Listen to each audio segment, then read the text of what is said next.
From the newsrooms of the Sydney Morning Herald and The Age, this is the Morning Edition. I'm Samantha Selinger-Morris. It's Monday, July 7th. It's the case that has had people from all over the world talking, the mushrooms case. And today, after a 10-week trial, the jury returned a verdict. Erin Patterson has been found guilty of triple murder, killing her in-laws, Gail and Dawn Patterson, and also Gail's sister, Heather Wilkinson. Patterson was also found guilty of the attempted murder of Heather's husband, Ian Wilkinson. Ian Wilkinson was the only survivor of the now infamous lunch of beef Wellington, which a jury has now decided Patterson deliberately laced with death cap mushrooms. One of the reporters who covered the trial for The Age and the Sydney Morning Herald, Erin was there for the verdict today, and she joins me on the podcast.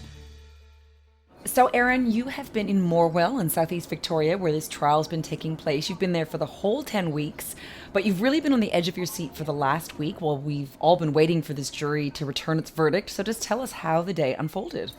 Yeah, it's one of those weird feelings waiting for a jury verdict where everybody wants to know when it's going to happen, and nobody really knows. It's the one thing you can never predict in a trial is how long it's going to take, what the verdict's going to be, all of these types of things. We got the alert at lunchtime actually, and we're always told that the jury can't return a verdict between 1 and 2:15. So that's the only time we can really duck off within, a 5-minute radius to a cafe, get a coffee, and it was there that we got the email and ran the 2 blocks back to court, huffing and puffing, to try and get in there. There's only a very few seats in the courtroom and far more members of the press and public here than could fit. So there was a lot of elbowing, and we got inside, and I sat in the back row, which is where the media have sat for most of the trial so far. That's also the row that's closest to Erin Patterson. So I wanted to be right near Erin herself so I could see her reaction when the verdict was handed down. And that's when we heard the knock on the door, which indicates that the jury are coming in. And one by one, they filed into a couple of rows into the jury box there. And it was the foreperson who delivered the verdicts. Now, they started with the attempted murder charge relating to Ian Wilkinson. Now, he's the pastor who survived the lunch but lost his wife. That was guilty. Instantly, everybody's heads turned in the courtroom behind us around to see what Erin Patterson was doing, and there was no emotion from her. But as soon as we turned our heads, we heard the next verdict, and we heard guilty, guilty, guilty another 3 times in a row for murder. It was her defence team that seemed the most surprised, or the most defeated, should I say. They were sort of leaning back in their chairs, looking a bit stunned, to be perfectly honest. The prosecution, I couldn't see their faces, but they were staring straight at the jury. But Erin Patterson, no emotion at all. I really want to turn now to the evidence, because we can't, of course, read the minds of the jury. But what for you was perhaps the clincher, evidence that really stands out as perhaps having, really been instrumental here in securing something of a guilty verdict? Yeah, you're right. It's so hard to know what pieces of evidence stick with different jurors. We know we had more men on the jury than women.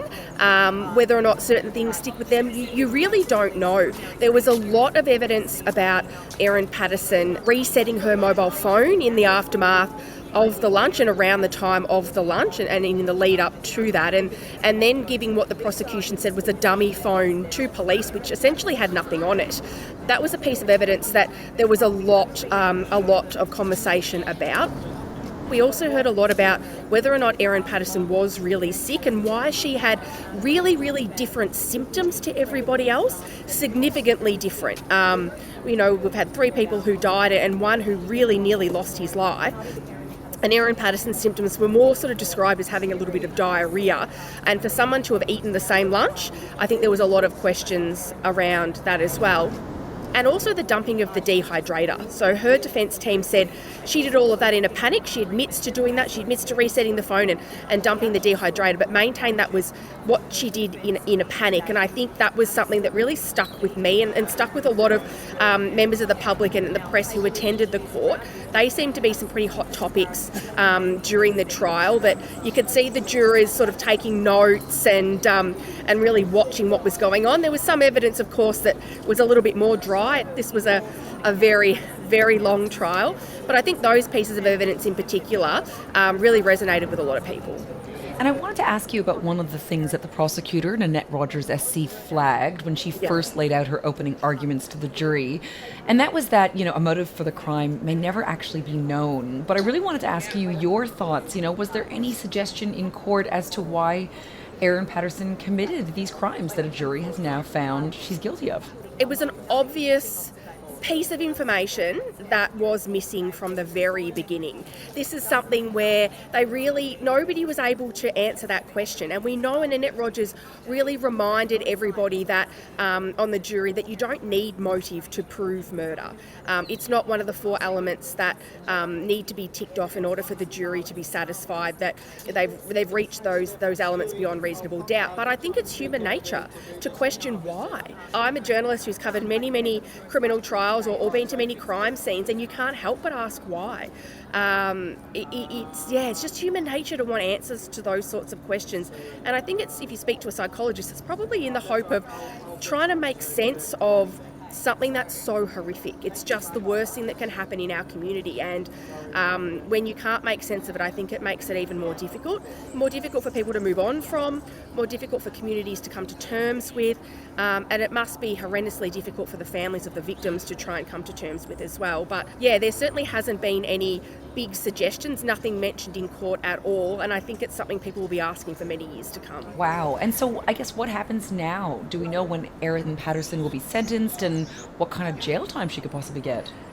So she's taken away from court and heading to prison, heading to a women's prison now for the foreseeable future. The next step in this sort of process is what's called a plea hearing. It's like a pre-sentence hearing where it can run over a number of days, and it's really where the prosecution and defence battle it out as to telling the judge why Erin Patterson should get a certain sentence.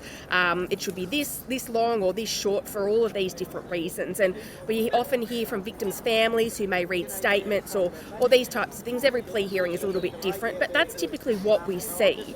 We don't have a date for that yet. We don't know when that is going to happen. We're expecting to come back to court maybe next month for a bit of a mention hearing, and we hope that hearing will map out what the next few months will look like for Erin Patterson. After we have what's called a plea hearing, that's when sentencing occurs. We don't know when that's going to occur or what that's going to look like. We expect it to be back here in Morwell, but we hope to have more information on what that mapping might look like come next month. And what about an appeal? I mean, can and will Erin Patterson appeal this verdict and sentence? Yeah, there's very tight reasons why you can appeal. You can't just appeal a verdict because you don't like it. You have to appeal a verdict on certain legal grounds. You can also appeal a sentence, and that's typically when most defence barristers will lodge an appeal. It's after sentence. They have 28 days after a sentence to lodge an appeal. Of course, that can happen sooner, but it's very rare that happens. I would expect that we would see that in the aftermath of the sentencing. That could be later this year, it could be early next year. We really don't know. There's lots of different factors that come into play as to when those things could happen. But there is a good chance she will appeal. And Erin, just to wrap up, I really was hoping you could give us a sense of how significant this case has been. I mean, we know that it's had people all around the world talking about it. It's attracted true crime addicts to town just to watch the case. I think one of the true crime addicts even got a mushroom tattoo. So what has this been like? Like in all your years of reporting on criminal trials, have you ever seen anything like this? The only time I've seen this many media, and I'm looking around as we're speaking, I was just having a chat to somebody from the BBC. There's quite a number of journos from like the London Times and things like that are here. I've also in the last 5 minutes had interview requests from Dubai, Ireland, places that you would never imagine are really gaining significant interest in this case. I've never seen anything like it. There's something that I guess grabs people's interest when it's to do with a poisoning, perhaps. We all try and figure out in the media why certain cases captivate people. But we do know it's being turned into documentaries. I host a podcast about it. There's all sorts of different mediums that are coming in and having a look at what's going on. Well, it is a horribly sad story, of course, but we're lucky that you've been there covering it. So thank you so much, Erin, for your time. No worries, thank you. Today's episode was produced by Tammy Mills, with technical assistance by Cormac Lally. Tom McKendrick is our head of audio. To listen to our episodes as soon as they drop, follow The Morning Edition on Apple, Spotify, or wherever you listen to podcasts. Our newsrooms are powered by subscriptions, so to support independent journalism, visit The Age or smh.com.au/subscribe. And to stay up to date, sign up to our Morning Edition newsletter to receive a summary of the day's most important news in your inbox every morning. Links are in the show notes. I'm Samantha Selinger-Morris. Thanks for listening.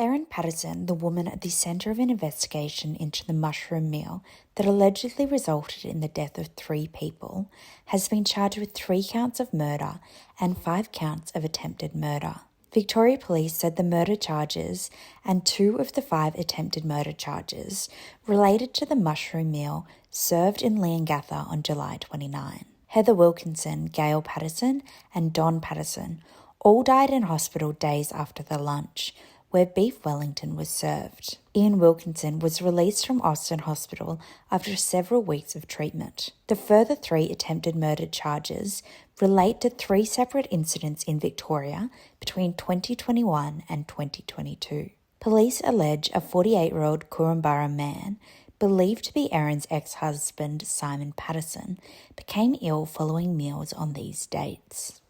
Clearly, the jury was satisfied beyond reasonable doubt that you committed the alleged offences. Only you know why you committed them. After learning from Simon on Sunday the 30th of July 23 that some or all of your lunch guests had been hospitalised, you showed no pity for your victims. Instead of informing those treating the Pattersons and Wilkinsons that you had used foraged mushrooms, which you could have done without having to admit that you had deliberately poisoned their meals, you repeatedly denied foraging. We will never know whether revealing the use of foraged mushrooms would have made a difference.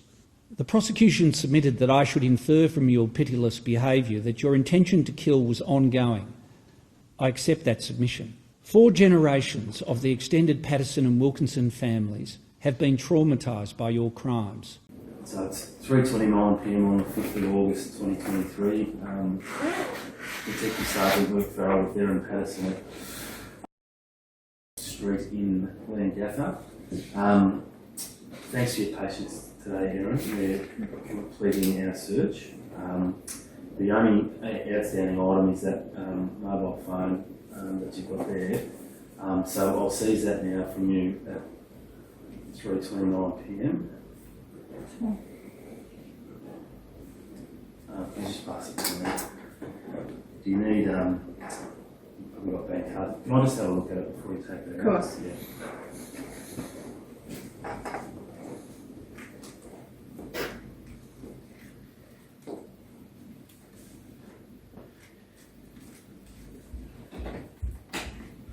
This sort of pops out. Yeah. Okay. Thank you. We just get the pin code for that too. Yes, so as I sort of pointed out earlier today, there's a provision in the warrant that requires you to assist us to get into these devices. Is there a pin code on your phone? Yeah. Do you know what it is? It's either. I can't remember which one.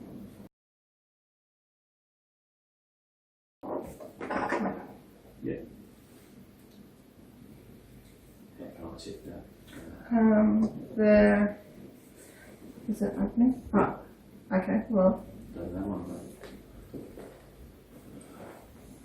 no one. So there you Okay, go. Your job's easy. Yeah. All right.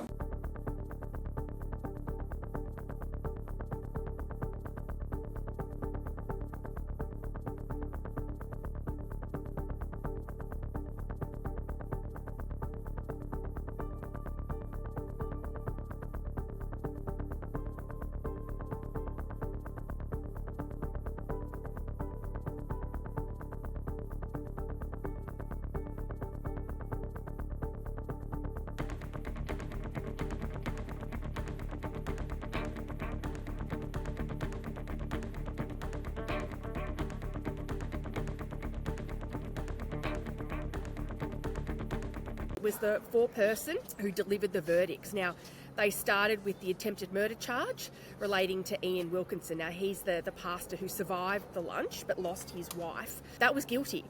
Instantly, everybody's heads turned in the courtroom behind us around to see what Erin Patterson was doing, and there was no emotion from her. But as soon as we turned her heads, we heard the next verdict, and we heard guilty, guilty, guilty another 3 times in a row for murder. It was her defence team that seemed the most surprised, or the most defeated, should I say. They were sort of leaning back in their chairs, looking a bit stunned, to be perfectly honest. The prosecution, I couldn't see their faces, but they were staring straight at the jury. But Erin Patterson, no emotion at all. Hi, it's Samantha Sellinger-Morris here, your host of the Morning Edition. We bring you this bonus episode today on Wednesday, April 30th, after the first day of what's become known as the mushrooms trial. This is the case that centers around a quiet country lunch that resulted in 3 people dead and another fighting for life after the food they ate contained, as a jury was told, death cap mushrooms. To tell us what unfolded in court today, we are joined by the Age's court reporter, Erin Pearson.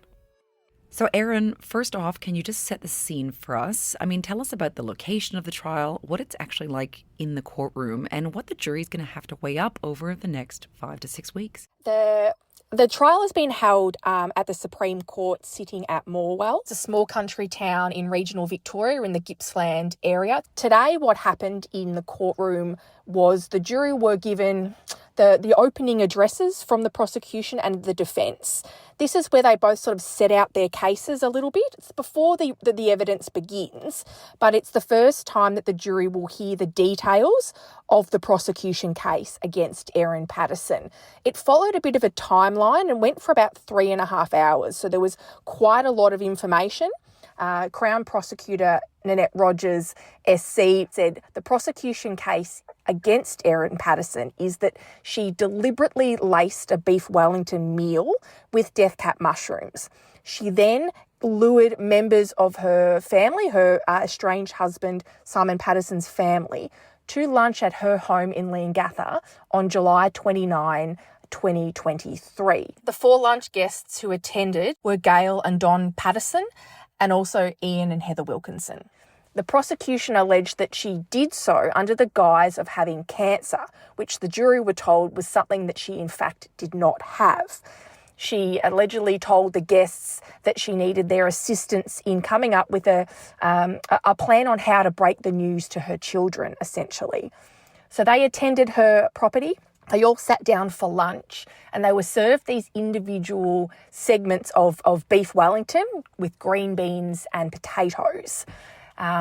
The prosecution alleged that Erin Patterson served the 4 guests their meals on grey-coloured plates, but she served her own meal to herself on a sort of an orangey tan coloured plate that was a little bit smaller. Okay, and so just to sum up, Erin Patterson, she's been charged with 3 counts of murder and 1 count of attempted murder. She says she's innocent of all these charges, but can you just tell us a bit more about her background and her relationship to her former husband and his family? Yeah, so we heard that they married and met many, many years ago. The jury were told that their relationship remained amicable. They shared custody of their children, and defence barrister Colin Mandy SC said that she was a loving mother, a doting mother. Everything seemed to be pretty good between the family. He was also invited to the lunch. They were at the local church when Erin Patterson invited the 4 in-laws and Simon Patterson to lunch. But Simon Patterson later declined, messaging Erin Patterson to say that, in fact, he would not be attending. Nanette Rogers told the jury that Erin Patterson appeared quite upset about that and persisted and really wanted him to attend, mentioned that she had a medical issue that she, needed help discussing, but he did not attend the meal at all. Okay, and then the court heard that during the night, a few hours after this lunch, that Don and Gail Patterson, and then also Ian and Heather Wilkinson, they all became unwell. The couples were separately taken to hospital and their conditions declined. But Erin Patterson also went to hospital. Can you just tell us a bit about that? Yeah, so she went to the local hospital, and when she went to sort of knock on the door, it's more of an urgent care centre. Nobody immediately came to her because they were treating two of these other in-laws in hospital at the time. But there was a doctor called Dr. Webster who, when he was told that it was Erin Patterson at the door, immediately let her in, and she was assessed and seen to by nurses and a doctor. But she didn't stay. She told staff she wasn't prepared to be admitted and left.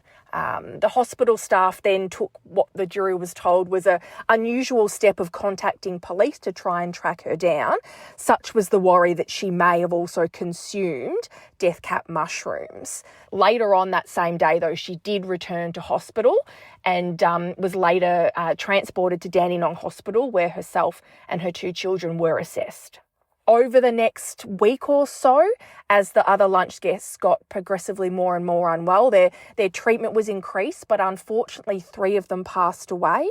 And then one of them, Ian Wilkinson, who is the local pastor, he survived but spent a significant amount of time in hospital. There's also an issue that she told doctors that her children had eaten the leftovers, but she'd scraped the mushrooms off. The doctors wanted her children attended to, I believe. So what was her response to that?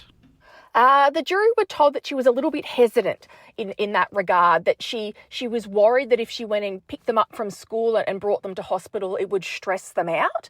The jury were told that was a primary concern at the time. She really didn't want to stress her children out. She didn't believe that they consumed any of these mushrooms, which at that time was still being worked out and figured out whether or not it was in fact death cap mushrooms. It's something that took a little bit of time to figure out as everybody was being treated. But yeah, at the time she wasn't really keen for her children to be seen, but eventually they were all taken to hospital.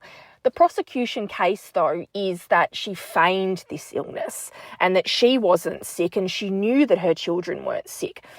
This is something that the defence reject in their opening addresses. They said, no, she was in fact sick. They say the defence case is this was all a tragic accident.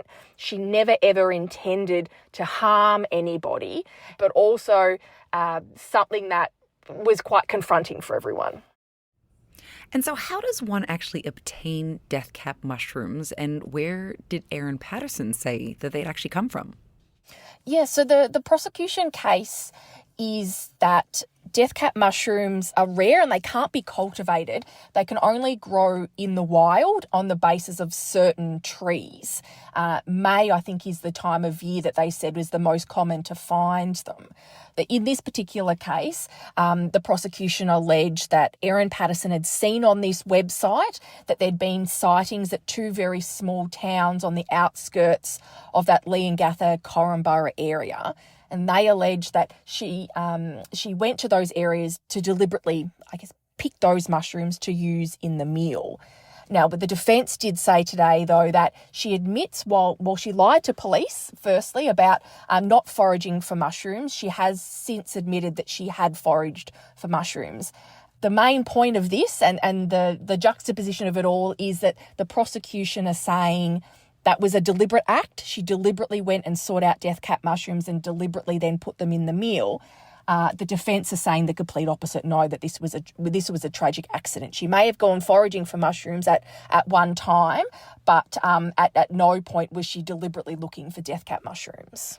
And did the defence actually say anything about why Erin Patterson lied to police originally about foraging for mushrooms, telling police originally that she did not forage for mushrooms? The court heard that there was a number of lies that Erin Patterson told along the way, that the defence counsel reminded the jury that they have to remember that Erin Patterson had just learned that members of her extended family were critically ill or had just died when all of these lies had started to come out, and to remember maybe the actions of somebody. It could be somebody who's panicked and somebody who knew at the time that the meal that they had served had led to this illness, deliberately or not.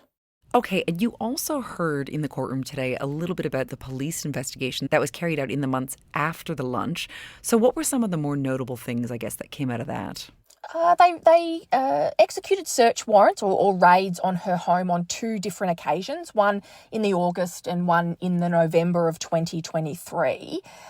Police seized a number of items, including electronic devices, that the jury were told they would hear more about later on in the trial. The prosecution also said, though, that during the raid, Erin Patterson had a mobile phone on her as she was sitting at the dining table, and she was given permission to use that to call and get legal advice and also to arrange childcare arrangements for her 2 children. They allege, though, that during that time that she was given that permission to use that phone, she in fact factory resetted that device and then did that again another 2 times, one of them remotely. I think that was the main part of the police investigation that we really heard about today. And did the jury actually hear anything about why the prosecutors think Erin Patterson did this, or anything about motive for that matter? No, motive was something that was quite heavily focused on today.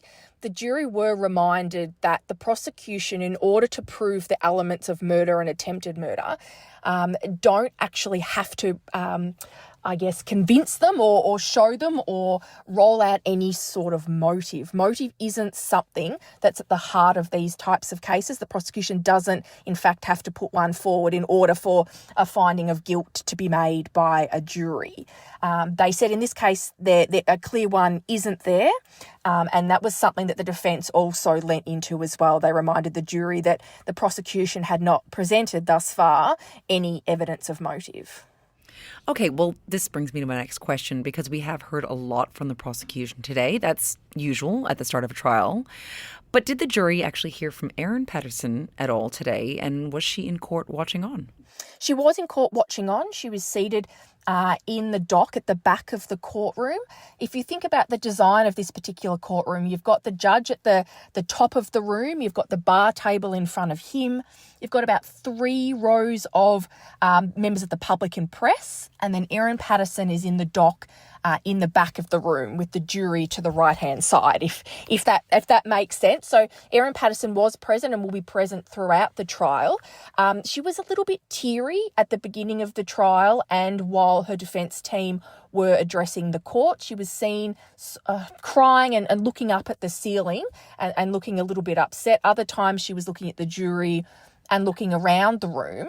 But as you mentioned, the defence haven't said much, and Colin Mandy reminded the jury that is completely normal. What happens is the time for argument for the defence isn't at the beginning. The time for the argument for the defence is at the very end. So today was largely all about the prosecution case. As I mentioned earlier, it was about 3.5 hours of speaking from Nanette Rogers as she was taking the jury through the prosecution case. And then there was maybe about 30 minutes from the defence.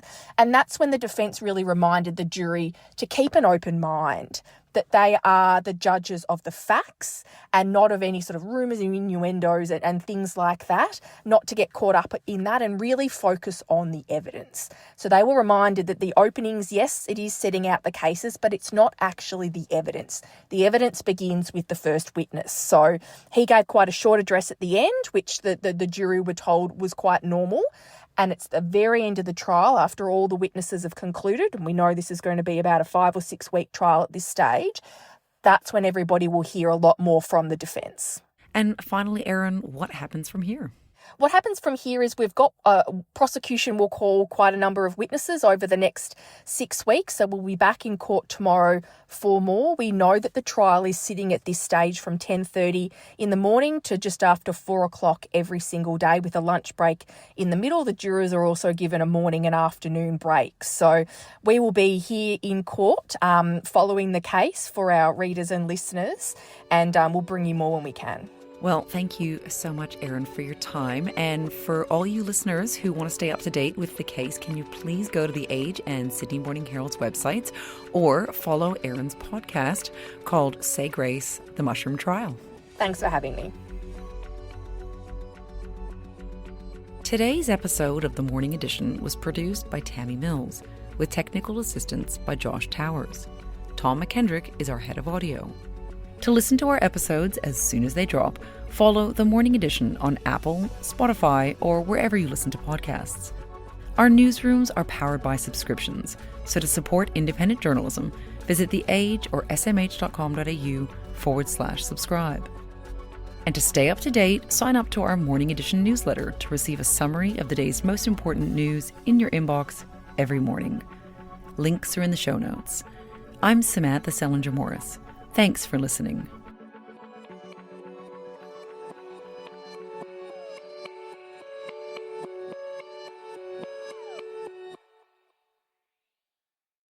Marta, you've been reporting from inside the courtroom in Morwell, a small town about 2 hours east of Melbourne. What has this case been like for you to cover? Have you covered a case like this before? Yeah, so it's been very much a first for me. Like, this is the first trial that I've seen from beginning to end. It is also a story that I covered from the very beginning back in 2023. So we've been down in Morwell, me and my colleague Erin, reporting on this for 8 weeks, 8 full weeks, and a bit of the 9th week now. So it's been an exhausting process, getting to court early, covering proceedings all day, and then getting home and doing some more work on it. So it's been a mammoth marathon effort. But now we're sort of slowly getting close to the end. There's been a lot of interest from both, true crime aficionados, members of the public, as well as international media. So we've had people lining up outside of court from 6 in the morning, 6:15 in the morning. Doors open at 9 a.m. So these people are braving the Gippsland cold. It's been really, really cold in Morwell. It's been, 0 degrees, 1, 2 degrees, like freezing weather. And so they're waiting outside the door, sometimes with camping chairs and blankets for the door to open. This is a very small courtroom, so there's not many seats available. There's only 6 for the media and probably about a dozen for the general public. So, seats are tight. So these people are just basically waiting out to make sure that they can sit inside the court and listen to proceedings, which is pretty, it's a level of commitment that not many people would have. So in that final week, which was last week, we heard closing arguments from the prosecution and, of course, the defence. Let's start with the prosecution. What were their main takeaways? Yeah, so what the prosecution did basically was articulate those final arguments, that final address to the jury around 4 main deceptions that they say that Erin Patterson engaged in. The first of those deceptions was her fake cancer lie. So basically the fact that she'd lured her lunch guests to her house on July 29, 2023 by telling them that she had some serious medical news to discuss. That turned out to be a fake cancer diagnosis. The prosecution said that there was no evidence that she'd ever had cancer and that she used that as an excuse to bring them to her house because it was unusual for her to actually have people over for lunch. They said that that was also an excuse as to why the children weren't going to be present. The second deception that they said Erin Patterson engaged in was the lunch itself. They said that she had purposely and deliberately sought out death cap mushrooms that she had dehydrated using a dehydrator, blitzed them, and then hid them in the beef Wellington that she had served her guests.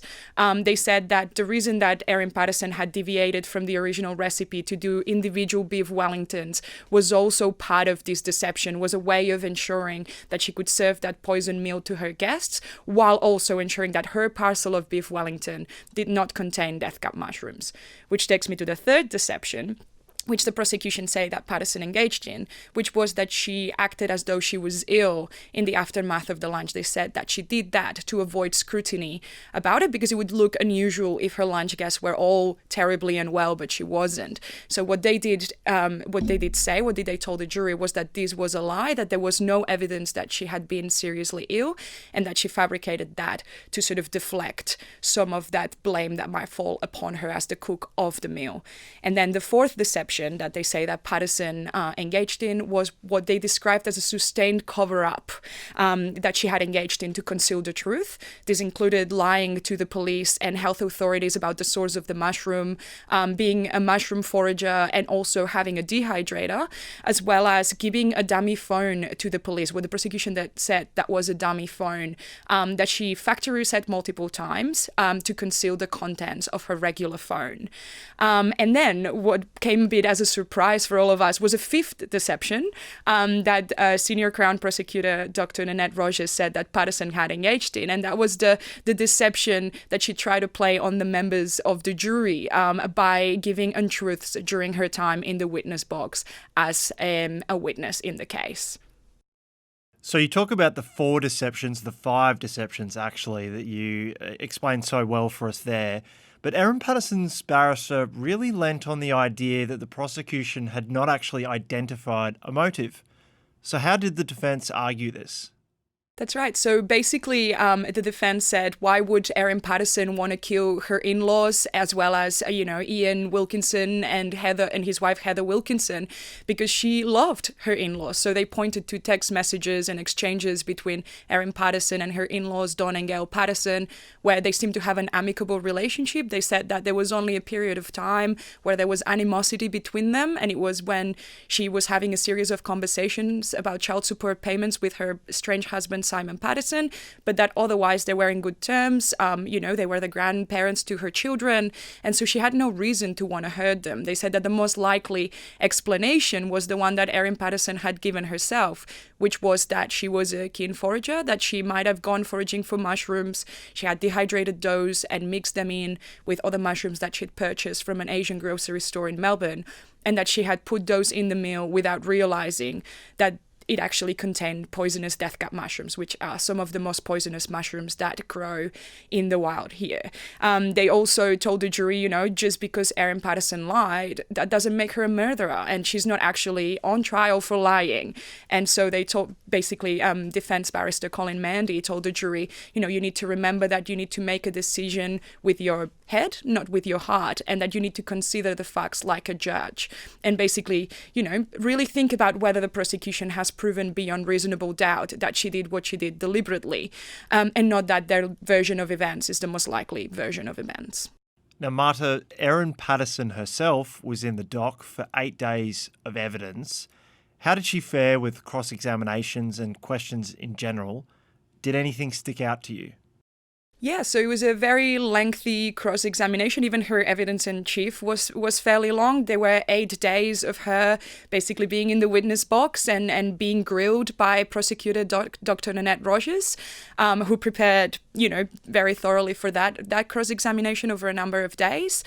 She was asked about a lot of things, including her relationships with her family members, as well as, the events leading up and after the lunch.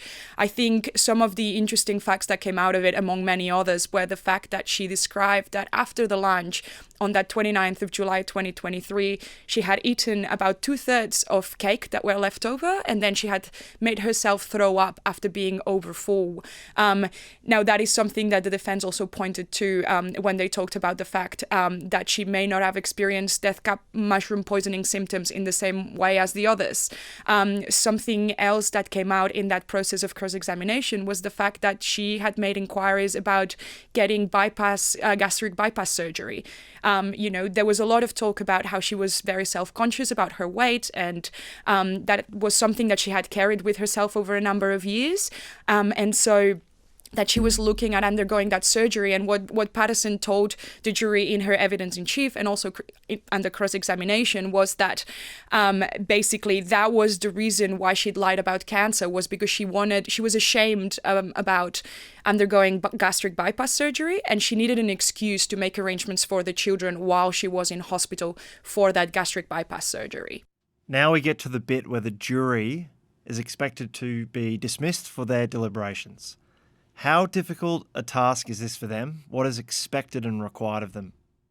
Yeah, look, so what's going to happen next? We're at that point now where the judge is delivering his charge. That's the final directions to the jury. Then after that point, the jurors, at the moment we've got 14 jurors, so 2 will be balloted off and the remaining 12 jurors will be sequestered. That's a process where they are put in accommodation and taken into court to do their deliberations. That's a process that we don't know how long that's going to take. The Supreme Court Justice Bill, the judge presiding over the trial, said it himself. How long is a piece of string?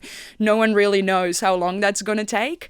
They have to reach a unanimous verdict. So they're going to be, making those deliberations over a number of hours, potentially days, maybe weeks, who knows. And then at the end of that, when they've considered all the evidence in the case, hopefully we'll have a verdict and that will be communicated to the court. But there's a lot of evidence in this case. There's a number of witnesses over a number of days. And so there's a lot of material that those jurors will be asked to consider. So it'll be an absolute mammoth of a task, I would assume. You said it might be days, you said it might be weeks. The question everyone will want to know, how long might this take? How long do jury deliberations tend to take? We don't know. It really depends on the trial. So in this case, anything I could say would be pure speculation because we just simply do not know. We're not in the room. We're not allowed to know what happens within the jury room. So any guess is a good guess at this point in time.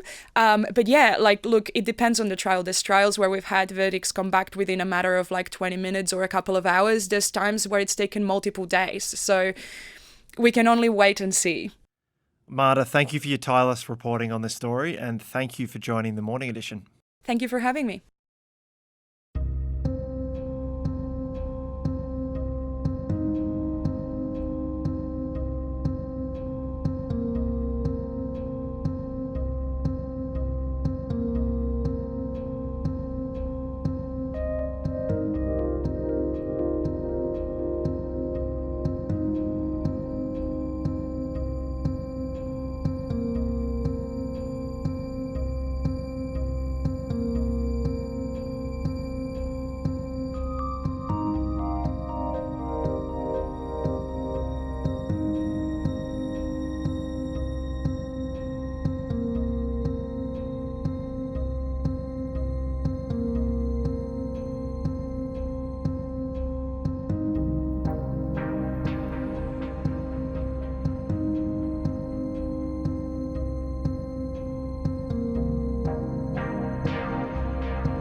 Today's arrest is just the next step in what has been a complex and thorough investigation by Homicide Squad detectives, and one that is not yet over.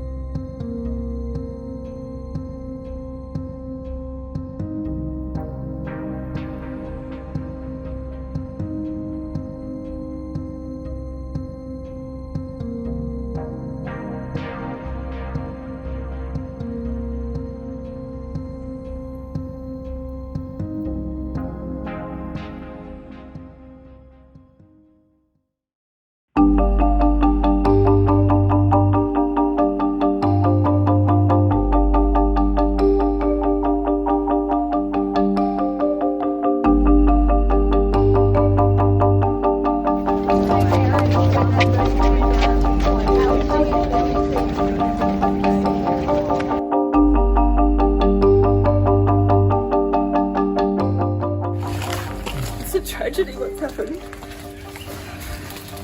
Can you tell us about the meal that you cooked?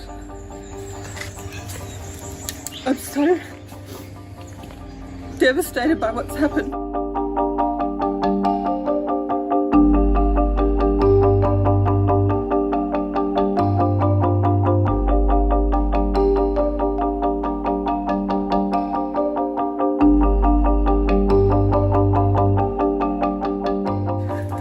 Take your time. Gail was the mum that I didn't have because my mum passed away 4 years ago. And Gail's never been anything but good and kind to me. And Ian and Heather were some of the best people I've ever met. They never did anything wrong to me, and I'm so devastated about what's happened.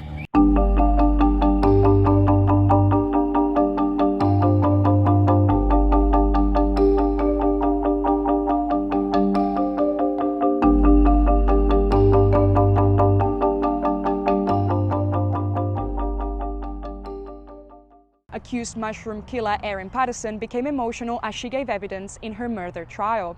Erin detailed how she'd met her husband, Simon Patterson, while they both worked at the city of Monash in 2004, and how they'd gone from being friends to becoming a couple by July 2005. She said the first time she'd met Simon's parents, Don and Gail Patterson, was during a camping trip with friends to Carambaras sometime in April or March of 2005.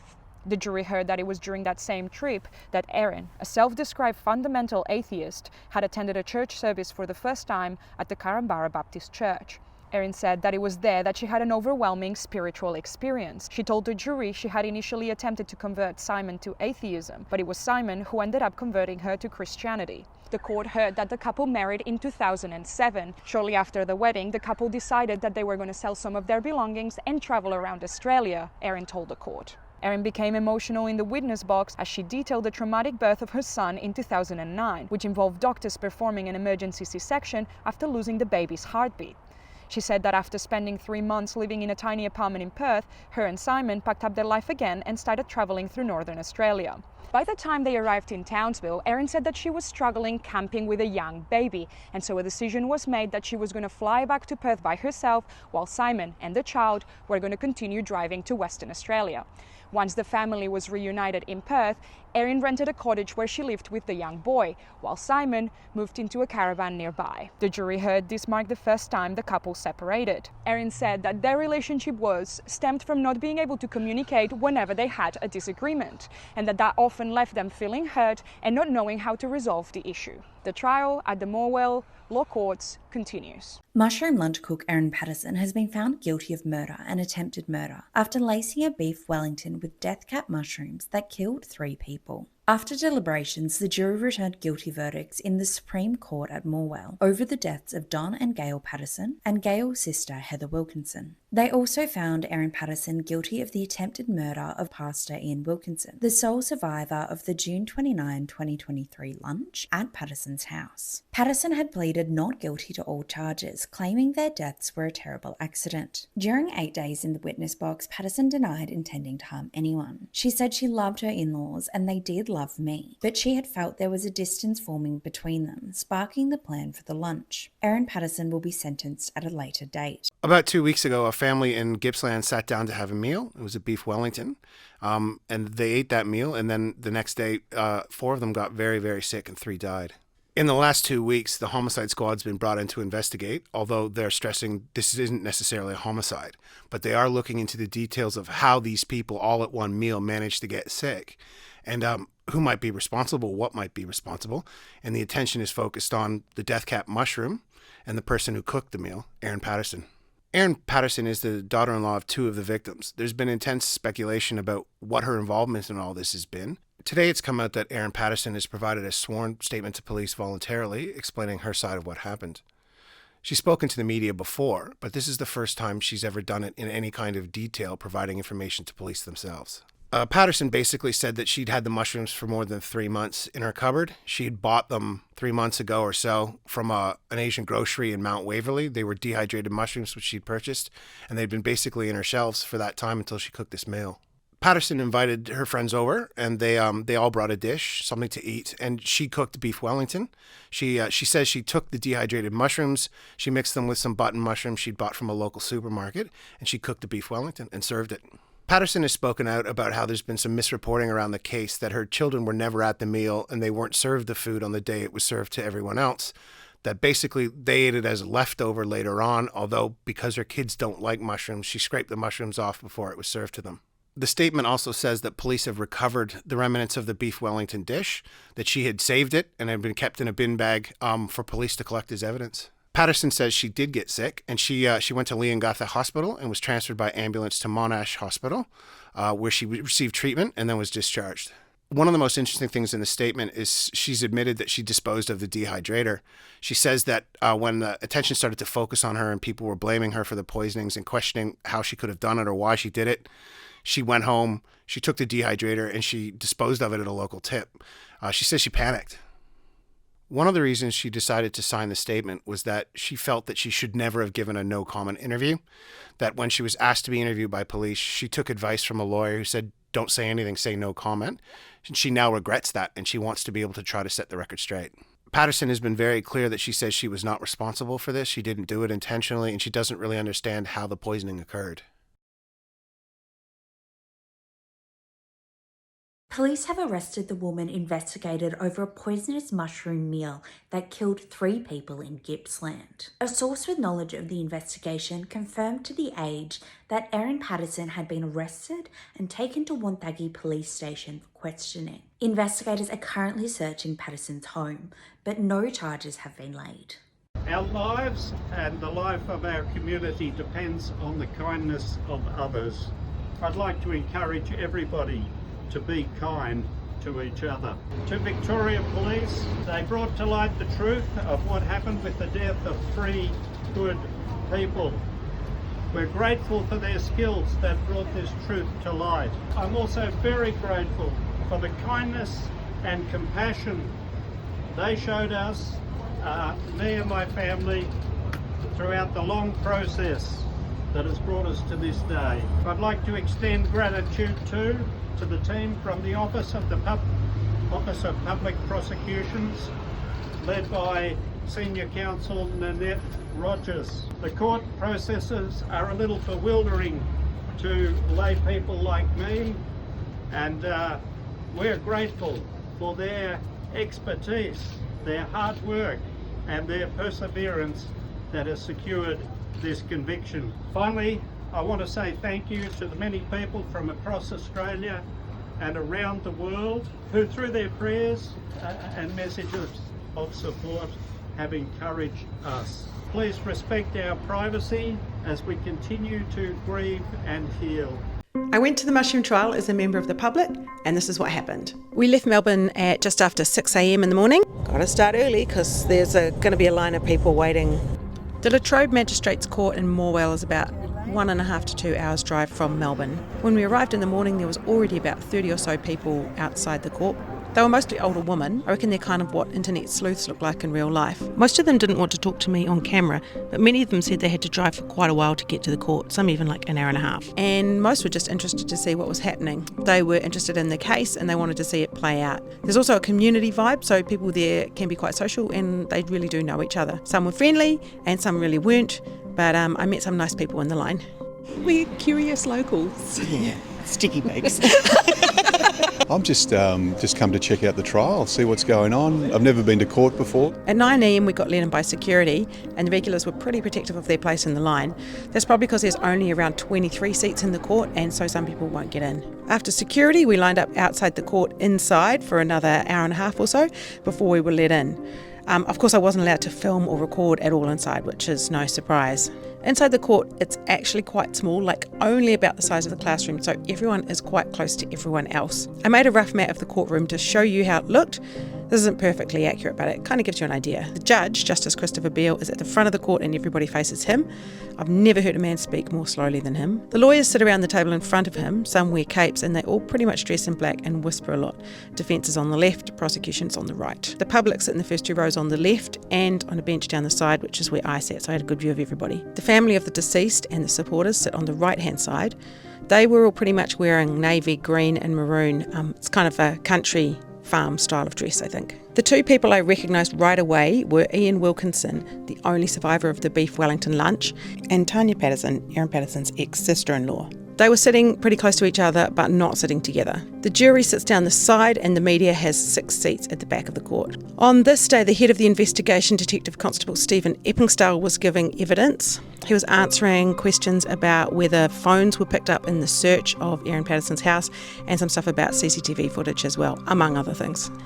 And then right at the back of the court is Erin Patterson herself in a sectioned off part next to 2 police officers. Her hair now is quite long and she was wearing a paisley blouse on this day. She looked a lot younger and fresher in real life. Most of the court faces towards the front apart from the jury. So members of the media or the public, if they want to look at Erin, they have to kind of turn around to see her. But yeah, while the court was in session, she was just following along and really didn't show much emotion. To me, she looked a bit shocked the whole time, like this whole situation was quite a weird thing for her. But that's just my impression. After all the waiting around, there was only about 5.5 hours in court, and you can really see how expensive these trials are with so many people involved. There was also a lot of media in the court and also outside, and some of them, particularly the ones outside, really didn't have much to do all the time. I caught up with Marta from The Age, who is writing about the trial. It's been a lot of information, a lot of evidence, a lot to take in. We're all very tired. Someone put to us last week that we're at the marathon stage where everything hurts, and I think that's a very good representation of how we're all feeling right now. It's like that stage where we were all exhausted, very tired, and looking forward to seeing this finally conclude in one way or another. And then it was the 2-hour drive home. I think the thing which was most interesting for me was just how close the family of the deceased were to Erin Patterson, the accused. Like, they were really close to each other. They definitely could see each other. The court proceedings itself were very dry. I didn't necessarily understand a lot of what was going on. So it's kind of hard to imagine that at the end of this, Erin Patterson will either go to prison for a very long time or she won't. And I'm sure that the families will have very strong feelings about that. So yeah, just this very, very dry, almost boring time that actually is like really, really consequential for all of the people involved. Yeah, court's an interesting place, I've got to say. The trial is open to the public, but if you want to go, I suggest you get there early because there's a lot of interest in the trial as Erin's taking the stand and it's nearing a close. Good luck.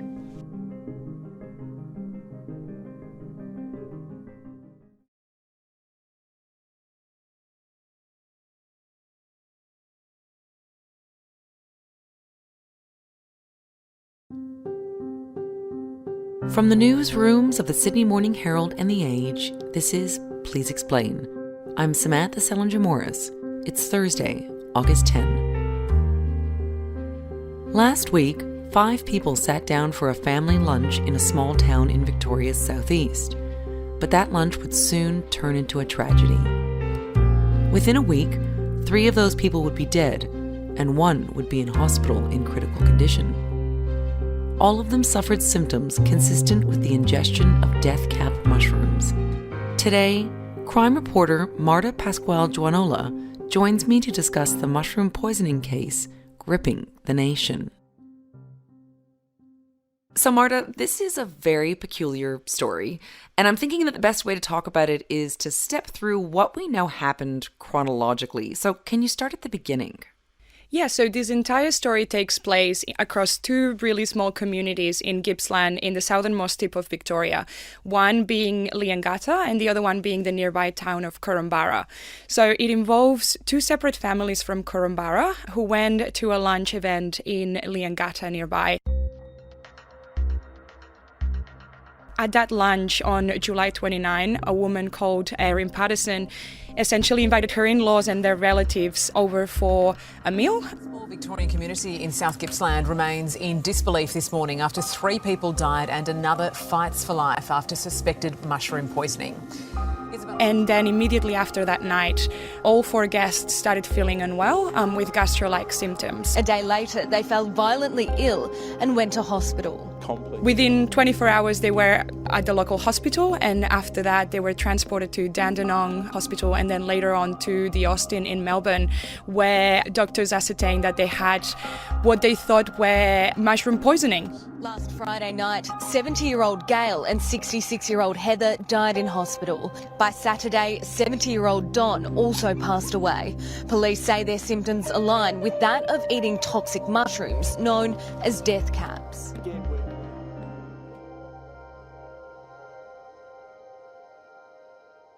Right, and so specifically they had gastro-like illness. Can you tell us a bit about, I guess, the symptoms? Yeah, so it was anything from like cramps, vomiting, just feeling generally unwell. And then eventually, in the case of Ian Wilkinson, who is the sole survivor of the lunch of the 4 that fell ill after eating, in his case, it also includes the liver damage. Okay, so you mentioned one of the guests at the lunch there. So what do we know about the people who were at this meal? Who exactly was there and how did they know each other? Right, so it's very much a family affair, and I think that's why it's captivated a lot of the attention of people in both towns, in Leongatha and Korumburra. So the person that police say prepared the meal is Erin Patterson, who lives in Leongatha in the outskirts of town. She is the daughter-in-law of one of the couples that attended the lunch, that being Don and Gail Patterson, and also present at the lunch were Ian Wilkinson and his wife, Heather Wilkinson. Ian is a pastor in the town of Korumburra, and his wife, Heather, she is Gail's sister. So essentially it was very much a family affair. And at that lunch were also the 2 young kids, Erin's 2 young kids. So that is a boy and a girl that are still in school age, were also present there but did not get sick after eating. And Can you tell us a little bit about the community that they're from? I understand it's very tight-knit and it's quite religious. Correct. So in the town of Korumburra, it's quite a conservative and religious little town. So there's 2 or 3 churches and they all kind of combine together to hold services and events together. So pretty much everyone belongs to one or the other congregation. And so Ian Wilkinson, being the pastor of the Baptist church in town, he was very much a backbone of the local community. So both Ian and Heather and Don and Gail were well known in town for being really active community members. So Heather, Gail and Don all worked at the secondary college in town. Gail and Don also edited the local newspaper. It's like a little gazette that comes out a few times a year where, local clubs kind of talk about the events that are coming up. So they were very much embedded in the local community. And in the case of Ian and Heather, their neighbors and friends tell me that they were some of the most loved and well-respected people in town.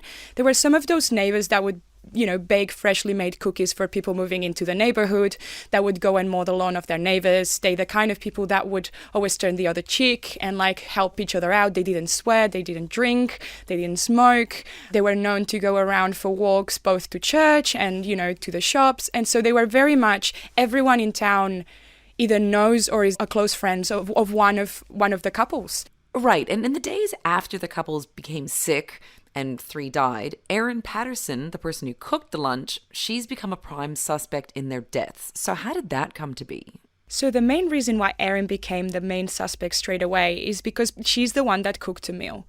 However, she did not fall ill and neither did her children. So just by that very fact, she kind of became a person of interest. And so that's how it sort of evolved from there and to become a main suspect. And we know that on Saturday just gone, her house was raided. She was interviewed by police and released without charge, which kind of indicates that she is a person of interest. So she has been seen in the media visibly very upset and speaking with great emotion about these family members of hers that became sick and died. So can you tell us about what she has said about her family? So she spoke to the media really briefly outside of her house. It's a tragedy what's happened. Can you tell us about the meal that you cooked? Media had been parked outside for some time and she had tried to avoid speaking to the media for some time, but eventually she did decide to address the issue. And what she said was that she was very sorry that people had lost their lives as a result of this. I'm so devastated by what's happened, by the loss of Ian and Heather and Gail, who were some of the best people that I've ever met. She said that she was very distraught by the tragedy and what had happened. She described the family, her in-laws, as some of the greatest people she had ever met. Gail was the mum that I didn't have because my mum passed away 4 years ago. And Gail's never been anything but good and kind to me. She said they had never done any harm. And Ian and Heather were some of the best people I've ever met. They never did anything wrong to me and I'm so devastated about what's happened. She said she hadn't done anything. Police say you're a suspect. Do you have anything to say about that? Yes, I say I didn't do anything. I love them. And I'm devastated that they're gone. And I hope with every fibre of my being that Dawn pulls through. And that it would be a great loss to the community and her children, because let's not forget that her children have also lost their grandparents in this, being Dawn and Gail. Can you tell us and the loss to the community and to the families and to my own children who've lost their grandmother. Can you tell us a bit more about the lunch? What I can tell you is that I just can't fathom what has happened. So can you help us understand what's happened in more recent days? Because the police are still investigating the issue. Erin is still a suspect, and I understand that police have seized items from her home. So tell us more about that. Yep, so as a result of the police raid on Erin's house, they recovered a number of items that were seized. We don't know what those items are yet. Police have remained pretty tight-lipped about what it is that they have seized. But we do know that officers found a food dehydrator at a local tip in Gippsland, and they are now doing forensic tests on the dehydrator to try to determine whether it is connected to the case and whether it could be a possibility that she could have dehydrated some mushrooms that then ended up in that meal that was cooked. And another thing that's emerged since, it's a Facebook post from Erin's estranged husband, Simon, who reported having gastrointestinal issues back in 2022 that were really unexplained. He had to spend some time in ICU, potentially up to 3 weeks. And police are probing whether there could be any kind of connection between this and the case. Okay, so this is where the case starts to feel murky. And as a reporter following this case really closely, can you tell me about the questions that you are still trying to get answers to that could help piece together what exactly happened here? Yeah, so it's very much one of those stories where you just don't know yet quite what happened. And I think it's become really murky. Police are being very cautious in what they said and what they don't say. And the community is also remaining pretty tight-lipped because the family have requested privacy. And so there's a lot that we know, but there's also a lot that we don't know. And some of those burning questions that we have is, what did she serve her guests exactly? What is it that they ate? Why didn't Erin and her children fall ill if they shared a meal with the other 4? Did they eat separate meals? What were those? Also, if it is dead cat mushrooms, where did those come from? And those are questions that Erin herself did not address when asked by the media outside her house on Monday. She would not say where the mushrooms come from or what meal she had cooked for her guests. So those are some of those burning questions, as well as whether that food dehydrator is connected. So those are some fairly basic questions. And as you say, we still don't even know what she cooked, who ate what. And this lunch happened almost 2 weeks ago at this point. So why is it taking so long to get answers? Yeah, I think it's a really complex investigation in this case, just to try to establish exactly what went down and the steps that were followed. Obviously, I think police are being very cautious in the way they approach this, partly because we can't forget the fact that even though homicide detectives are investigating this, that does not mean that a murder has been committed. So there's still very much a possibility that Erin accidentally put those mushrooms in the food in one way or another that might have led to that poisoning. So I think it's a matter of police really being really careful, making sure that they cross all their T's and dot all the I's to make sure that they don't jump to conclusions or that they don't paint a picture that is the incorrect one here. Plus, I guess it's complex. How do you prove intent that someone did want to poison someone if it's even suspected that this is the case? Exactly. And intent is a difficult thing to prove at the best of times with most crimes. How do you prove that Erin set off potentially to poison everyone? Could it just be that she accidentally went to forage the wrong kind of mushrooms? Could it be that she had no idea what was in the food? Could it be that there was some kind of tempering?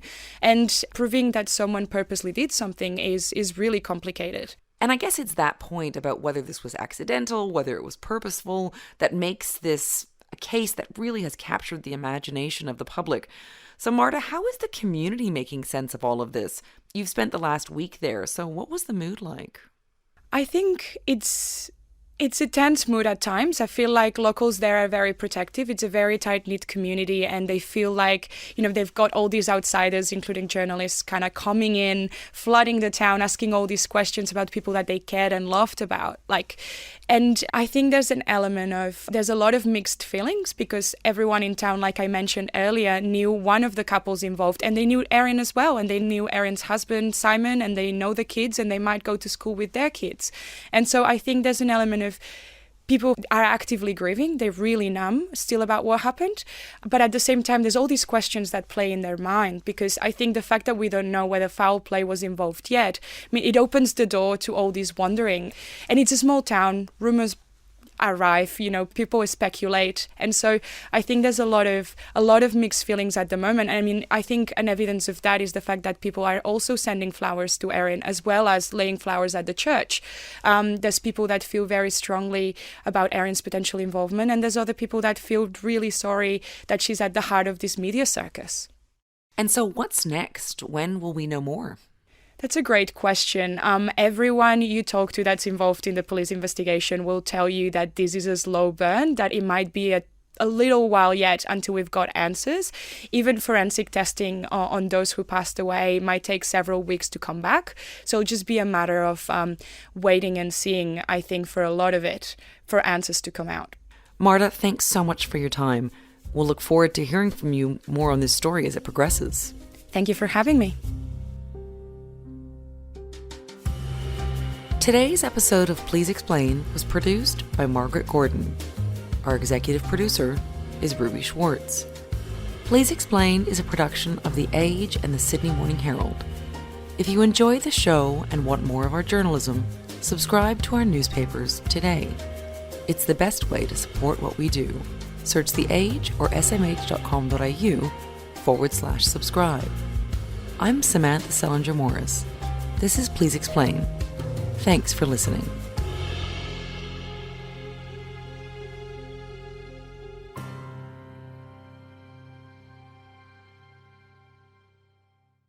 For the attempted murder of Ian Wilkinson, I sentence you to 25 years imprisonment. For the murder of Heather Wilkinson, I sentence you to life imprisonment. For the murder of Gail Patterson, I sentence you to life imprisonment. For the murder of Don Patterson, I sentence you to life imprisonment.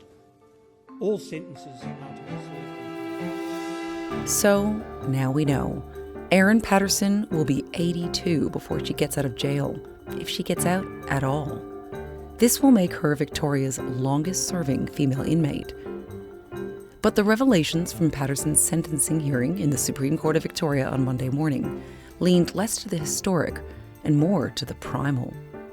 Today, crime and justice reporter Erin Pearson on the people impacted by Patterson's premeditated and pitiless cruelty and what the judge made of them, and the unexpected moments of mercy and forgiveness that Patterson was nevertheless offered by one of them. Now, Erin, you were there in the Supreme Court of Victoria on Monday morning when Erin Patterson was sentenced. So tell us, how long is she going to be spending in prison, and what was the mood in the courtroom like? She was given a life sentence by Judge Justice Christopher Beale, but he also did show her a little bit of mercy by offering her a non-parole period of 33 years. So by all calculations, it looks like she wouldn't be eligible for release from prison until she's about 82 years old. And was that surprising to you at all that I guess he gave her that mercy? Because we know that the prosecutor, Jane Warren, had said that this was a case so cold, so horrific. Our submission is the offender is not deserving of mercy. So they were arguing that she should not get any parole. Now, we should state, her parole isn't for 33 years, and that's not guaranteed, right? She would have to apply for That's that. correct. So she very well might live the rest of her life in prison. But were you surprised that he even offered her the chance of parole? I wasn't actually. This is a woman who, yes, she's killed 3 people and attempted to murder a 4th, but she had no prior convictions. She had no sort of prior interactions really with the justice system. And so going into it looking, from that side of things, it does make sense that somebody is offered a parole period. The reason why the judge said that, well, the main reason why he really decided that it was appropriate in this particular case was because of what he said was the really arduous circumstances that she currently has in custody. We know that she's housed in a really sort of high security part of the women's prison that she's in. And she's also largely been in solitary confinement for the last 15 months. She was in and out into a bit of a different management unit when she was first arrested, but she's pretty much been in solitary confinement now for such a long time. And Christopher Beale said that because of all the media reporting, that's likely to continue. She's likely to continue to be what's known as a notorious inmate. I infer that given the unprecedented media coverage of your case and the books, documentaries and TV series about you, which are all in the pipeline, you are likely to remain a notorious prisoner for many years to come, and as such remain at significant risk from other prisoners. And therefore need to be housed in a protection unit. So he took that into account in the reasons why he granted her parole. And I'd love to hear from your perspective what were the most notable comments, I guess, that the justice made during his sentencing remarks. I certainly heard him refer to her, quote, pitiless behavior. So it sounded to me that he wasn't pulling any punches. But what was it like for you inside the courtroom? Not at all. It was quite a bizarre experience in the courtroom today for a number of different reasons. One is, for the first time ever, the Supreme Court allowed cameras, TV cameras, in to film him, the judge, while he was speaking. Now, the cameras weren't able to film anything else. They were focused directly on Christopher Beale, but it really changed the vibe in the courtroom. It sort of felt like we were in America, as we see with their justice system. So I guess initially walking in, the mood was a little bit different. In court 4, saw in the Supreme Court in Melbourne as well, there's an overhead public gallery. So we had about 80 people, I think. I'm not great at counting, but I think it was about 80 people were shoulder to shoulder, packed to the rafters upstairs. Many of them were looking over the banisters, over the glass barrier, down into the courtroom below to watch the proceedings. And they started lining up from outside the court at quite an early hour. I mean, I arrived at court probably about shortly before 8 a.m. and the line was almost from the William Street entrance all the way down to Lonsdale Street. Such is the public interest in this case. Once we got into the courtroom, I guess the anticipation really was there for Erin Patterson's arrival. And when the tipstaff was heard on his radio saying that you can bring in the prisoner, everybody sort of started to go quiet. All the chattering and everything that was going on, the liveliness of that courtroom really changed. People were looking over to the victims' families who were seated on the far side of the room. And then in came Erin Patterson.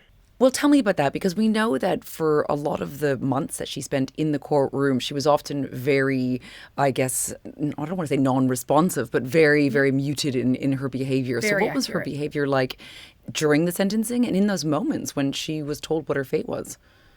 The layout of the room really, I think, impacted as well, perhaps her mood.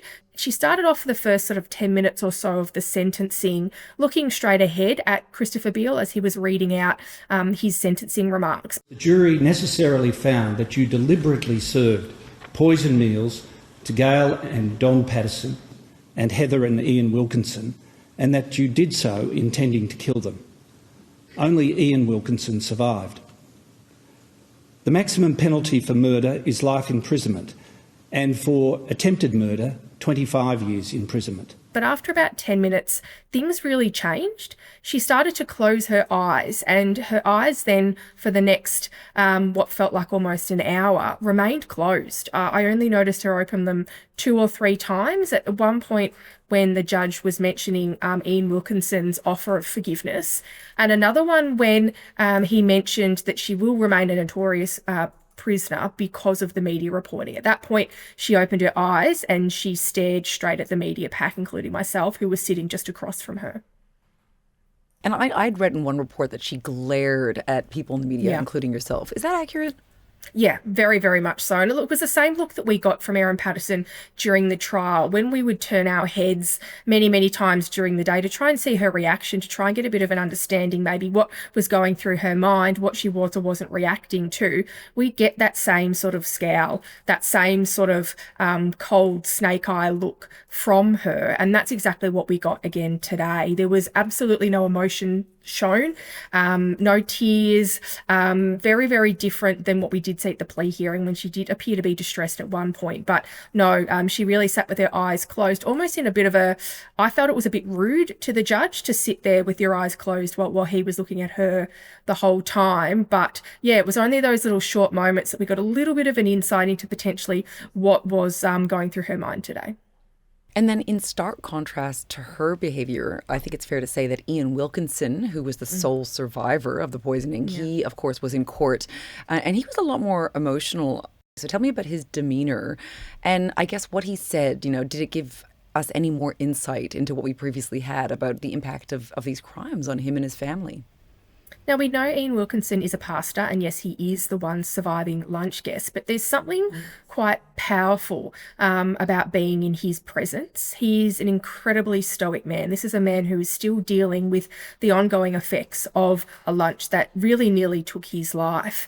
And like he did at Morwell, he sat in court today with his arms folded, staring straight ahead, incredibly composed, surrounded by his adult children who he was there supporting and them supporting him.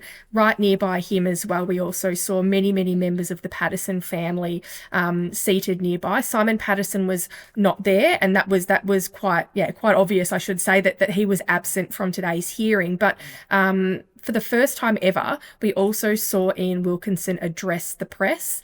After the sentence was handed down, he bravely stood on the steps of the courthouse and read out a statement. And that statement was very different from what we heard in the courtroom discussed about who Erin Patterson is as a person. Ian Wilkinson stood there and spoke of kindness. I'd like to encourage all those involved to keep turning up and serving others. Our lives and the life of our community depends on the kindness of others. I'd like to encourage everybody to be kind to each other. He thanked the members of the homicide squad. He thanked the members of the OPP. He thanked the members of his community, strangers who had prayed for him and offered him support, and asked everybody who was listening to his speech to go about their lives with kindness. And it was a really, really poignant moment where he stood there with dozens and dozens, probably close to 100, I reckon, members of the press, cameras, microphones, all in his face on what must have been a really, really difficult day for him.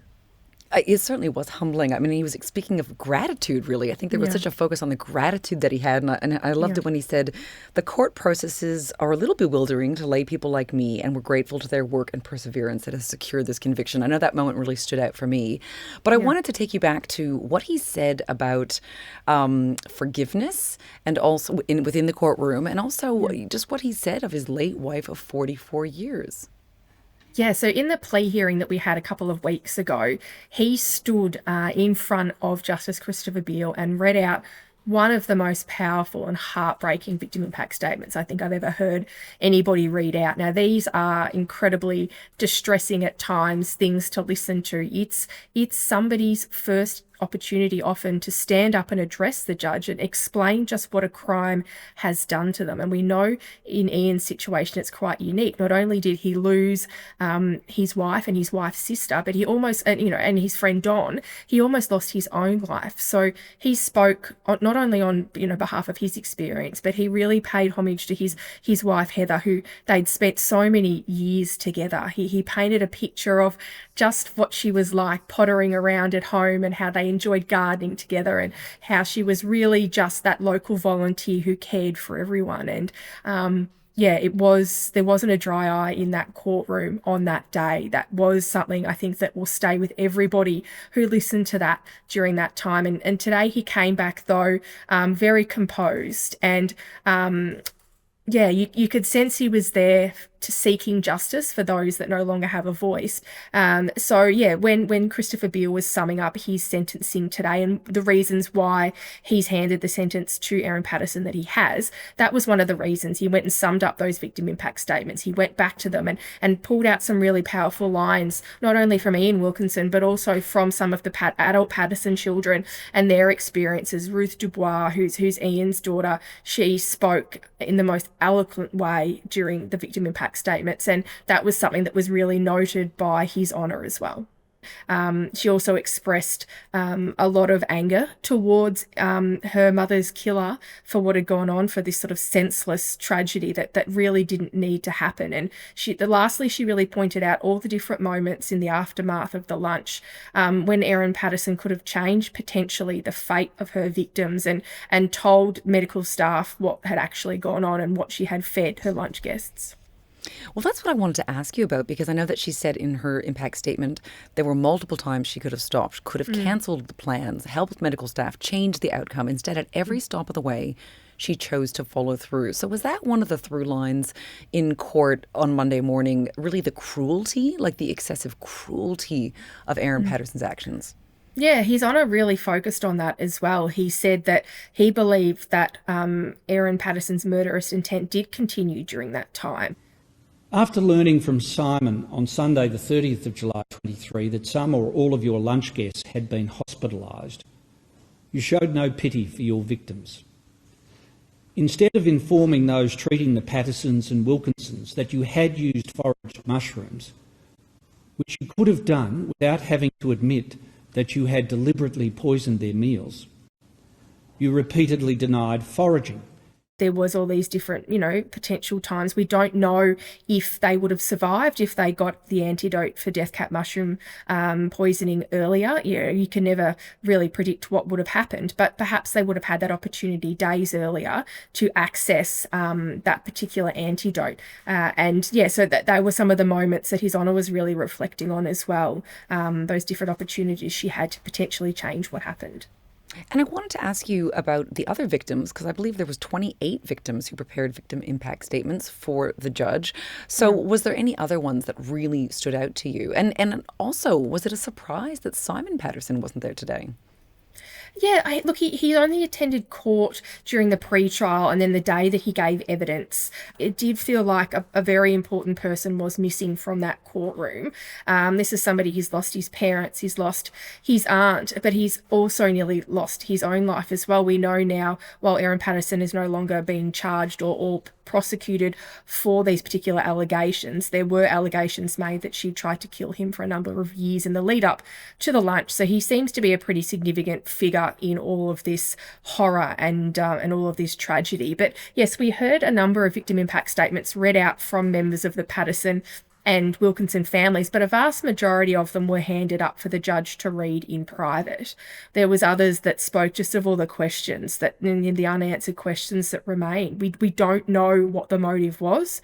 His Honour today noted that the prosecution were unable to lay out what a motive would be, but essentially we don't need one to prove murder in the state of Victoria. So unanswered questions, forgiveness and confusion really seem to be some of the elements that came out in those victim impact statements at the plea hearing.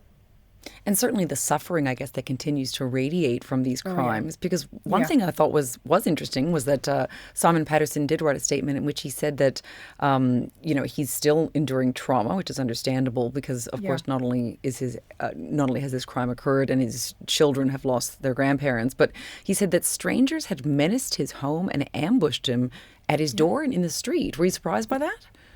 Yeah, he was quite scathing of a small handful of members of the media that had, he says, gone well and truly above and beyond what is reasonable in trying to seek out comment from him. That was something that he said had been incredibly troubling and concerning to him. He also spoke about having to have a secret code word, almost with his children, that if they're in a cafe and they feel like there's someone with a camera coming up to them, he can say it to try and get them out safely and quickly without having his young children being confronted by this. The media clearly have a story to tell. We clearly have information to share. But I don't think anybody would disagree with Simon's sentiment that that is way too far and very invasive to his life. He's now a single father trying to raise two children, and that was the message he really wanted to get across. And was there anything else that you learned during the sentencing that you didn't already know? That, I know that we don't know the motive and that, like you say, one isn't needed to make a finding of murder in the state of Victoria. But is there anything else you discovered that maybe either gave an insight into what was happening with Erin Patterson, or whether it's, the suffering that has resulted that we didn't know previously? Like, what else did you learn that was sort of really notable? I think it was the absence of that. That was the most notable.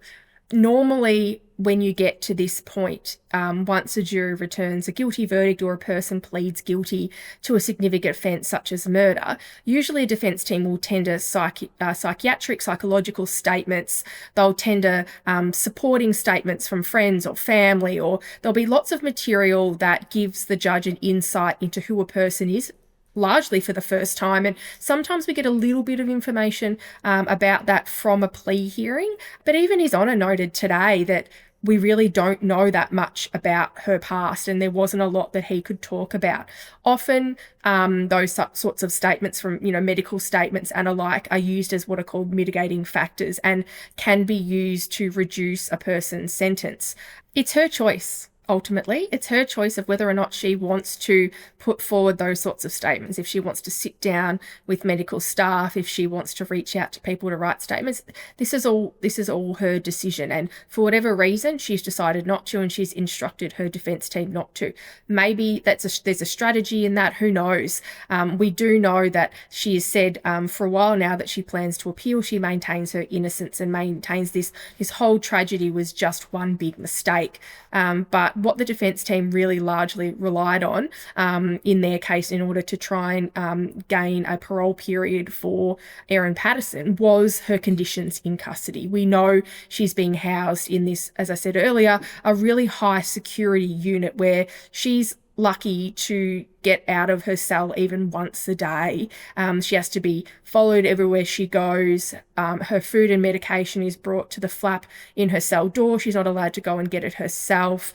These are the conditions that she's in. That was what the defence team really relied on to try and convince His Honour to show their clients a mercy. Well, Erin, just to wrap up, so what is next? Because you've just mentioned, of course, she's got the opportunity to appeal. I believe her legal team has 28 days. So on what grounds could she appeal? And are we anticipating that she will? Yeah, so there's a number of different avenues you can go down. A person can say that they have an unsafe guilty verdict for whatever reason, they didn't get a fair trial. There was something that happened during the trial that means that she should get a retrial, or she should have her conviction quashed altogether. She can also say that the sentence is manifestly too much and they need the sentence to be reduced. So there's a number of different avenues a person can go down. Exactly what Erin Patterson is going to do next, we don't know.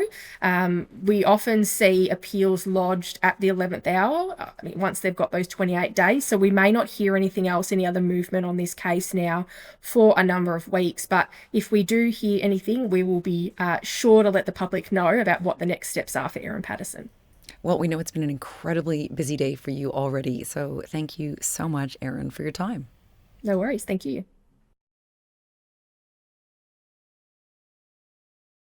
Police are forensically testing a food dehydrator found at a Gippsland tip to see if it is linked to the death of 3 people in Leongatha who are believed to have eaten poisonous mushrooms. Police have named Erin Patterson as a suspect because she cooked the meal in question. Patterson is the daughter-in-law of 2 of the people who attended the lunch, one of whom has died, while the other remains in a critical condition in hospital, awaiting a liver transplant. It's also emerged that Patterson's estranged husband had his own brush with death last year after a serious gut problem left him in ICU for 3 weeks. Patterson was interviewed by police but has been released with no charge. She has denied deliberately poisoning anyone at the lunch, saying she didn't know what happened and loved those involved. Want to turn your business into a household name? 9 Ad Manager puts your business in the biggest shows on 9 Now, Australia's most watched free streaming TV platform. Create your campaign, manage when it runs, who it reaches, and track how it performs. You can even create your own video ad, all for only $550. Turn your business into a household name with 9 Ad Manager. To learn more or to get started now, just visit 9admanager.com.au. From the newsrooms of the Sydney Morning Herald and The Age, this is Please Explain. I'm Samantha Selinger-Morris. It's Monday, November 6th. It was the quiet country lunch that ended with 3 people dead and the town's pastor fighting for his life after police suspect the food they ate was laced with death cap mushrooms. Last week, there was a significant development in a case so bizarre it's attracted worldwide attention. The woman accused of hosting the now infamous lunch, 49-year-old Erin Patterson, was arrested and charged by homicide detectives. Today, Law and Justice editor Chris Vitilago on how this latest news unfolded and what happens with the case from here.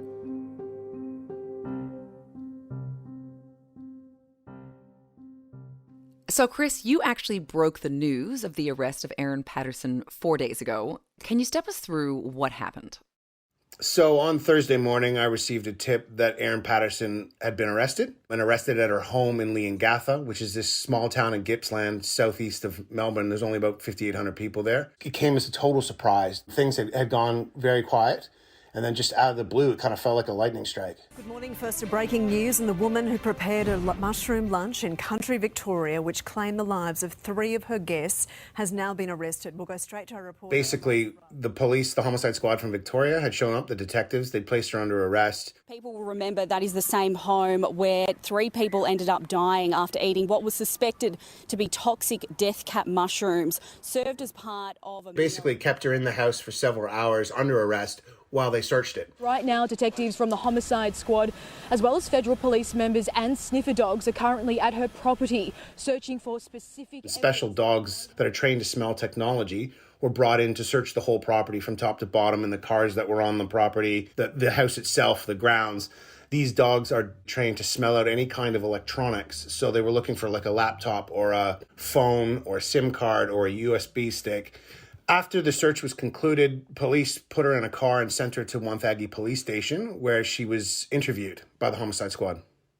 And so detectives questioned Erin Patterson, like you said, for several hours before they laid multiple criminal charges against her, and they included 3 counts of murder, 5 counts of attempted murder. So tell us what these charges are about. So the murder charges, and one of the attempted murder charges, stems from this lunch that she hosted at her property in Leongatha on July 29th, where she cooked a meal for her former in-laws Dawn and Gail Patterson, and Gail's sister Heather, and her husband, who's a Baptist pastor in the nearby town called Ian Wilkinson.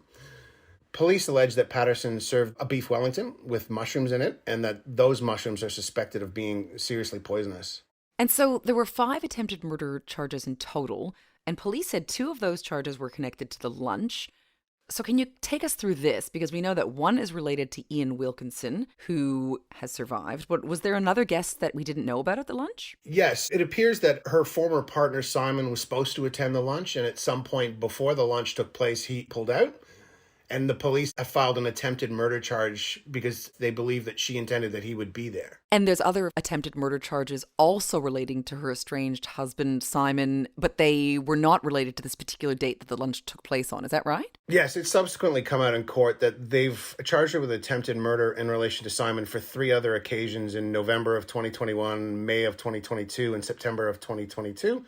It's not really clear what those incidents are. The charges, they come with kind of a dates and a very, very brief summary of what it is an attempted murder, but not a lot of context. Okay, and do we actually know why police have laid charges now? Has something happened or changed? Because, of course, the lunch took place on July 29th, so there seems to be quite a gap here. Yeah, look, it's impossible for us to tell what has precipitated this. Things have been quite quiet for more than a month. They obviously felt they had enough to get a search warrant and that there was something worth searching for and that they had enough ultimately to charge her with all of these charges.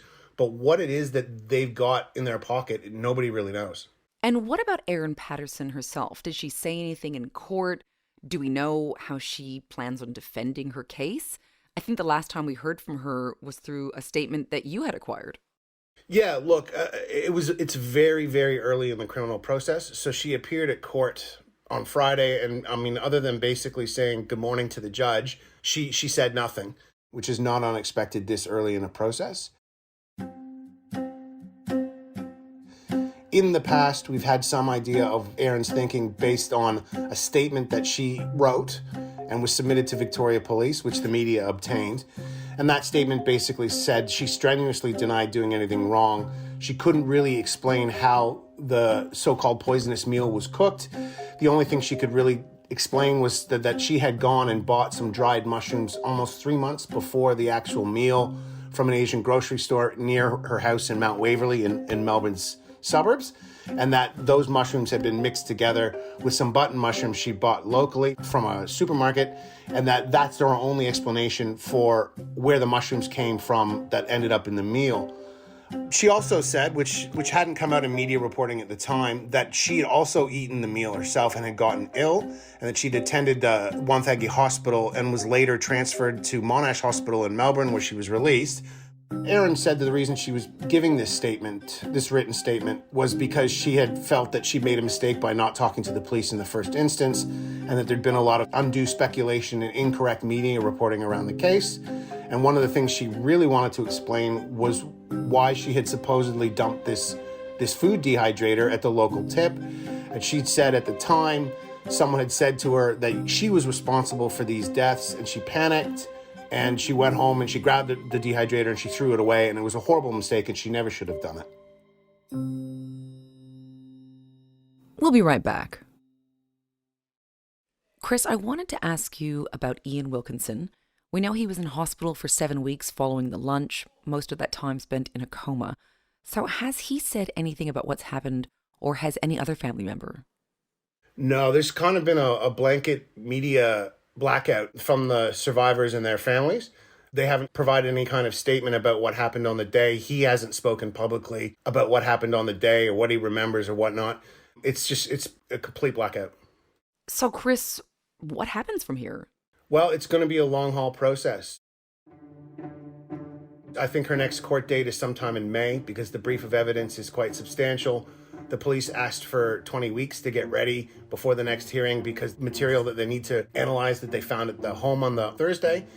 The next time she appears in court, it will be a procedural thing about setting dates, but what we're heading towards is what's known as a committal proceeding, where the evidence will be put before a magistrate and he'll decide or she'll decide whether or not there's enough of a case to be committed to stand trial. That's probably 9 months to a year away at least, with any potential trial coming a year after that. It's going to be a very long, drawn-out process, and in between, we're not likely to see much information, if any, coming out before we reach the committal stage later next year.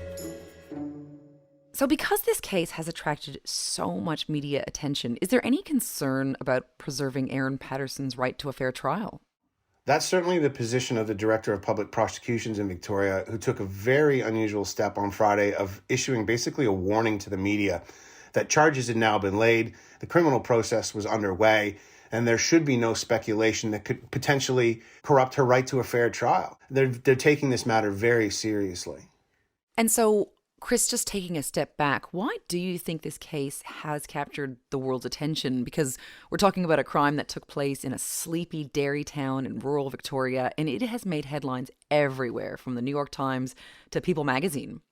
Well, I think there's a bunch of things that are at play here. One is the sheer scale of the loss of life. 3 have died, 1 has nearly died. It's a small town, as you mentioned. Then there's the method of death. Police allege poisoning by a death cap mushroom, which is a horrible, horrible way to get ill and to die. And it's so unusual. They're very rare that they kill people because they're not part of the normal food chain. Like, you don't buy them at the store. They live wild. It's very unusual for people to be exposed to them. There's a whole thing at work here about this small, tight religious community and the absolute shockwaves that this has sent through it. It's had a profound impact on that town. And is part of the reason as well that so many of the victims here are sort of unusually self-sacrificing, community-minded people, at least from the descriptions that we have of them? The fact that, you know, Ian Wilkinson is a pastor and Heather Wilkinson, she was known in the community for teaching English to newly arrived migrants. I know we've seen that Don Patterson was known for helping struggling students. He was a former high school science teacher. So do you think that's part of the shock for people? Look, they're regular, everyday good people. Good afternoon. Detective Inspector Dean Thomas from the Victoria Police Homicide Squad. I think it's particularly important that we keep in mind that at the heart of this, 3 people have lost their lives. These are 3 people who, by all accounts, were much beloved in their communities and are greatly missed by their... I think that really strikes a chord when people talk about the loss that's occurred. Well, Chris, we're lucky to have you covering this, so thank you so much for your time. Thank you. Today's episode of Please Explain was produced by Tammy Mills. Our executive producer is Ruby Schwartz. Please Explain is a production of The Age and the Sydney Morning Herald. If you enjoy the show and want more of our journalism, subscribe to our newspapers today. It's the best way to support what we do. Search The Age or smh.com.au/subscribe. I'm Samantha Selinger Morris. This is Please Explain. Thanks for listening.